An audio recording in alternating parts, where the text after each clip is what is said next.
So now the CBN is trying to get a firm grip of the markets. It's trying to stop some of the distortions and the illegalities happening in the market, the foreign exchange market. But we've allowed this thing to go on for so long to the detriment of our country and its people. How would you allow banks to keep $5 billion in their vaults? Doing what?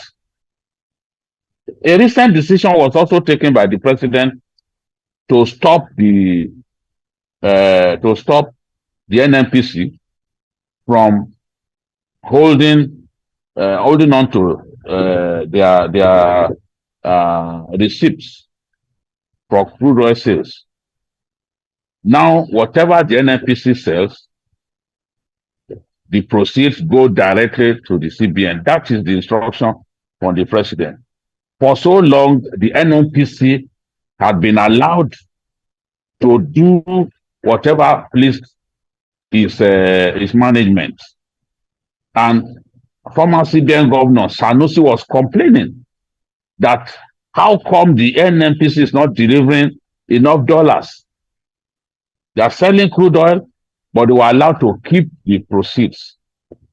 No one in our country can say with finality that this is how much crude oil we produce, this is how much crude oil we sell. It is whatever the NNPC tells us that we accept. And they will keep a good chunk of the dollars that should actually go into the foreign exchange market, so that those who need these dollars desperately can have access to them. They would rather keep in their accounts. Now, the president has said all of those proceeds should go straight to the CBN. This, in my view, will also help increase liquidity. The CBN also took a decision in the course of the week, stopping banks and financial technology companies, fintechs, from international money transfer. By the regulations that the Apex Bank came up with in the year 2014, only the deposit money banks were precluded from this kind of transaction. Perhaps this will also help us to achieve better liquidity. We have not done well as a country at all in terms of keeping our currency strong. And I'm really worried for Nigerians, because the way things are going, more companies will go under if the CBN does not address this slide of the Naira. Already, the decision to peg custom duty at 1,357. Let me be very sure of that. 1,357 naira to a dollar, from 952 naira to a dollar, is one decision that will kill many Nigerian companies. It will drive up the cost elements for manufacturing companies. It will make their end products much more expensive. Companies were already gasping. By this 42% increase in the duty that importers will pay, no economist needs to tell us that companies are in for a very tough time, a very rough ride. And already the inflation is driving Nigerians to north. All these shocks and disruptions, Nigerians were not expecting. There are families in our country with their children abroad, and those children abroad they sell, they send dollars to them.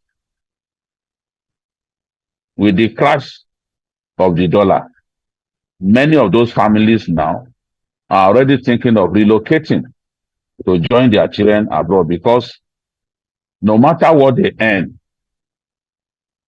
the value of the naira will ensure that whatever they earn amounts to nothing at the end of the day, and it will be a lot more expensive for them to sustain those children abroad, whether they are schooling or they are just there uh, trying to survive. So the CBN has a tough job on his hands. Cardoso has already walked into a climate of hatred, a climate of anger.